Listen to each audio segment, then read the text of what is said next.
and welcome back to my channel. My name is Maggie, and today I'm going to be doing a review on my favorite books that I own from almost every single genre. The list of genres that I'm going from and using as my basis is from Goodreads because they have people vote on the best book from that genre each year. I believe I ended up with books from 12 different genres, so it gives you a wide range of books to look from and get recommendations from, so that's good. I honestly couldn't believe I owned a book from this many genres. I like to think of myself as more just a fiction type of person, but I didn't realize fiction could be broken up into so many different parts. I'm gonna put a list right here of all the genres that I'm showcasing in this video. Let's get started. My favorite fiction book that I own, period, above all else, honestly, is The Thornbirds by Colleen McCullough. I believe I pronounced her name right. I might be a little biased because I actually get my name, Maggie, from this book. So basically, the entire premise of this book is there's a poor brother and a rich sister. They both immigrated from Ireland. One of them's in New Zealand with his family, which Maggie, one of the main characters, belongs to.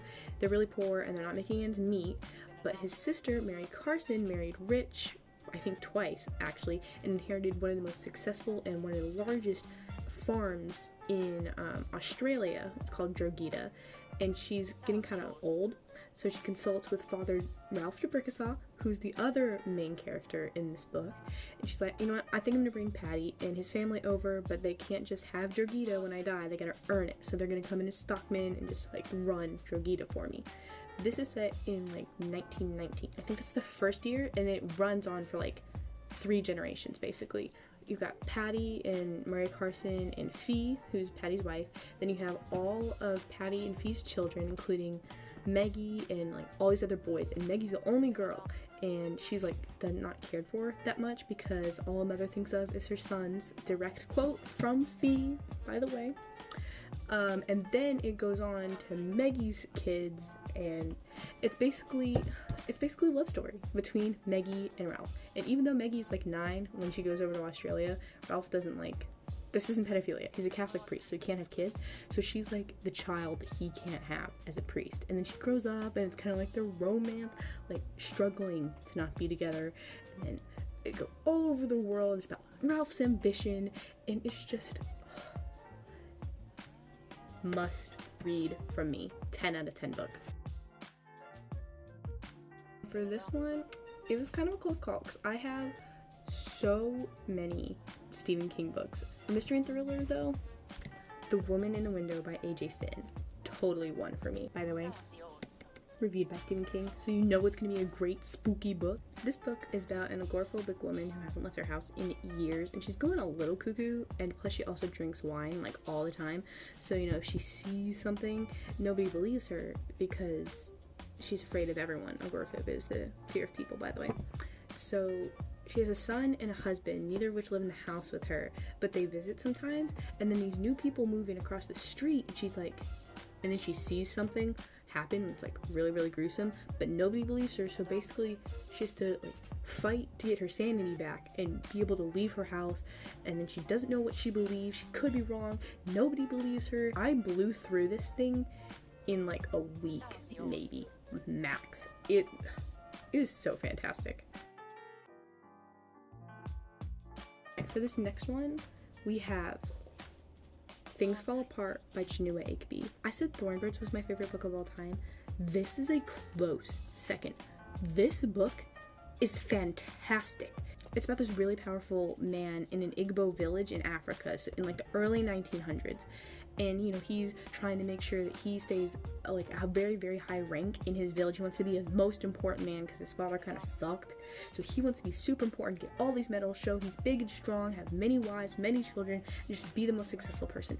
But then the white people come in, and they're trying to put on their religion on everyone, building their churches, trying to convert everyone. Conquo, the main character, is like, get out of here if you're just gonna give up on our religion, and he's fighting to get the white people out, and he's also fighting to keep in power.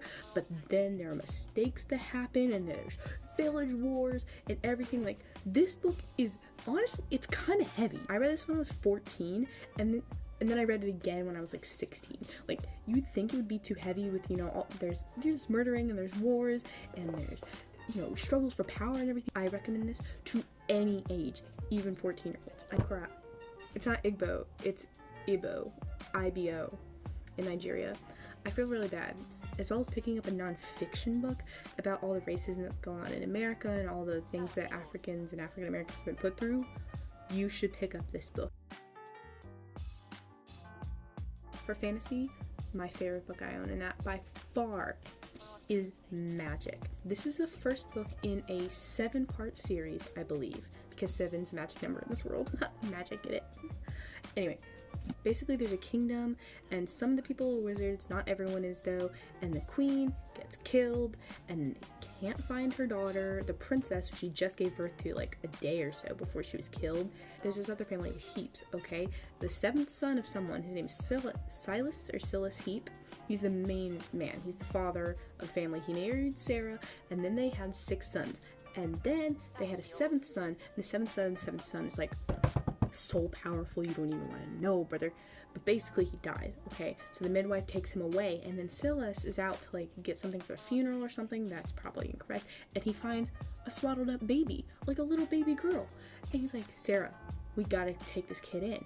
Instead of telling everyone that our baby died or whatever, just bring up this kid as our own. It's all about them growing up, and then about all the wizards not having their place in society anymore. They're brought down to the scum because after the queen's killed, the custodian comes in and rules, and he sucks butt.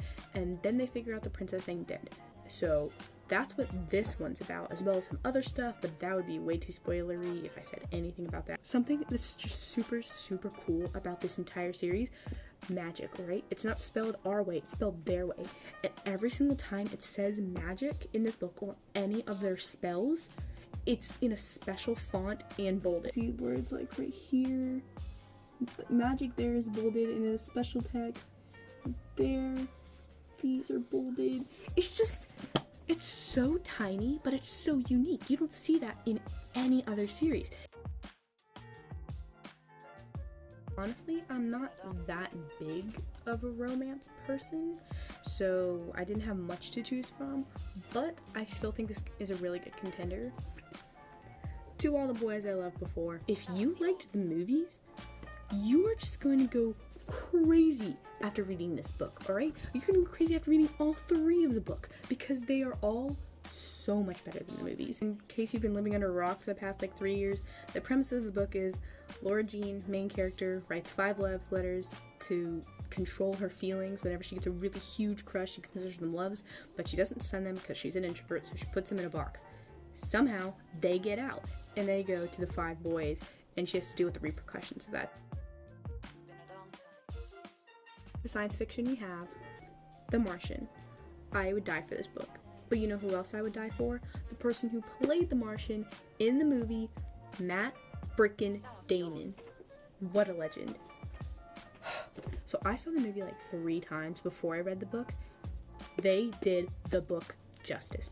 Honestly, like, it was probably as close to the actual book as they could get it. It was amazing. I actually bought this at a bookstore at the beach. So not only did I get to be at the ocean, I got to buy a new book and read it by the time I went home.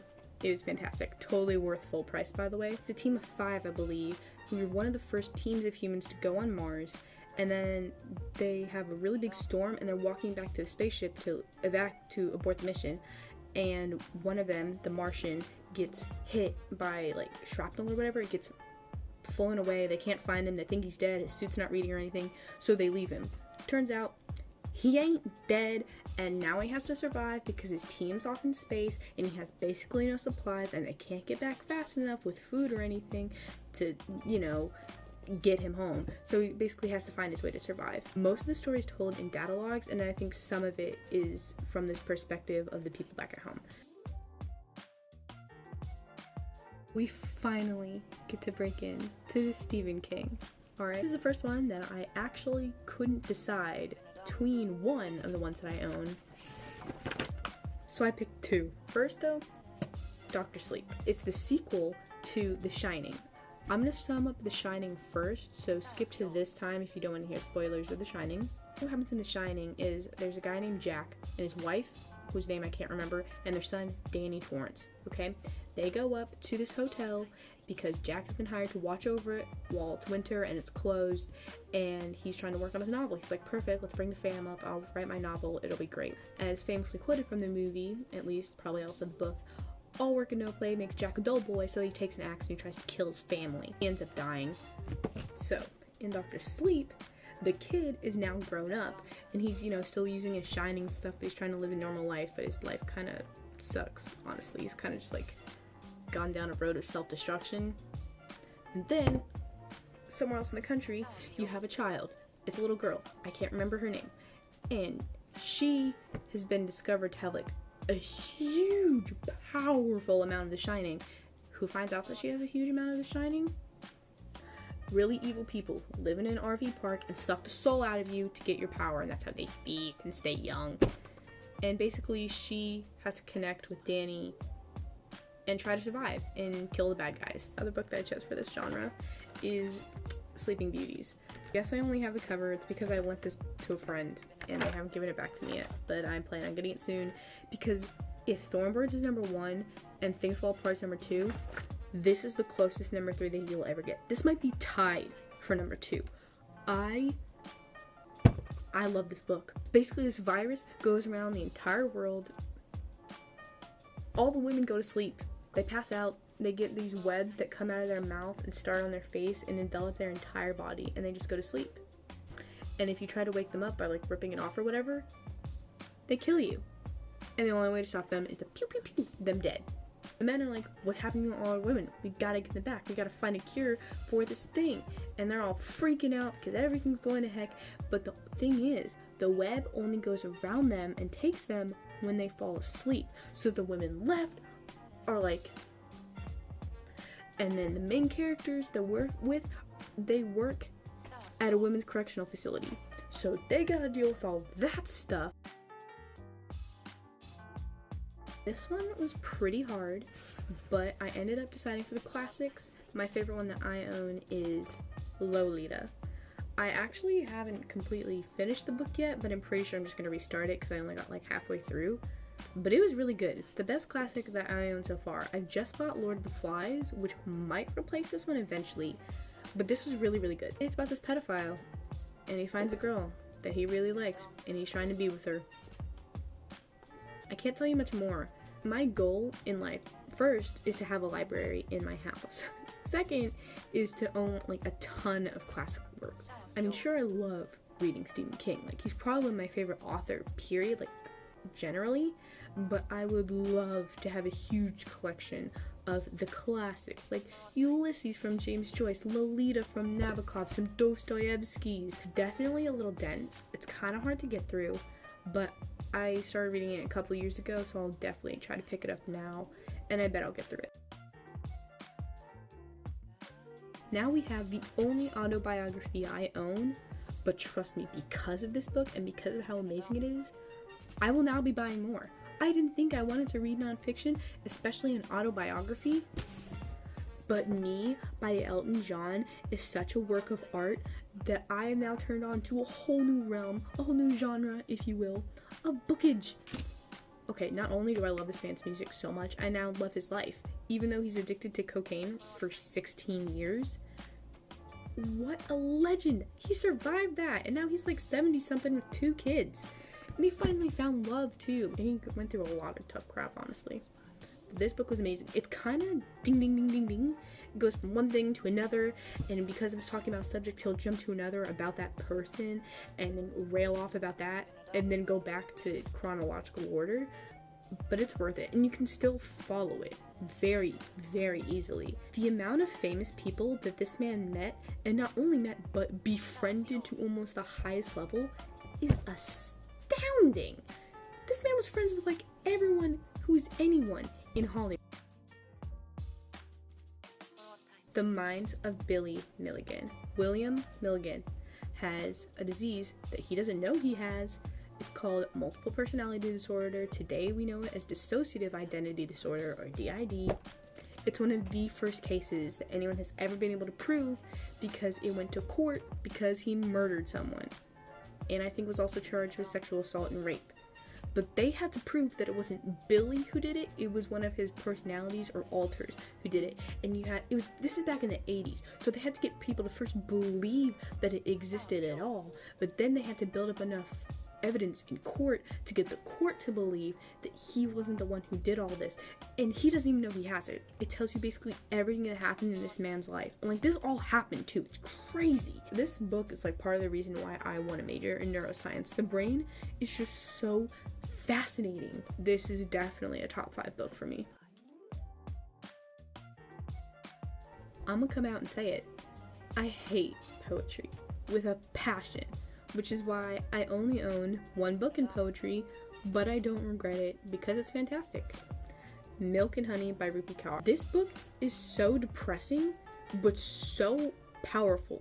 Like, you know when you get chill bumps when you hear a song because it just has so much feeling and emphasis in it, like an orchestra will rise or something, or the piano will just boom, and you just feel chills go everywhere because you can feel it with all of your soul. That's what some of these poems did for me. That's what some of this work can do. Separated into 4 parts: the hurting, the loving, the breaking, and the healing. Every single one of those parts is just, it pulls your heart, you know? It's all about this woman just being broken and just having a terrible run of life, and then having to like find herself and heal herself.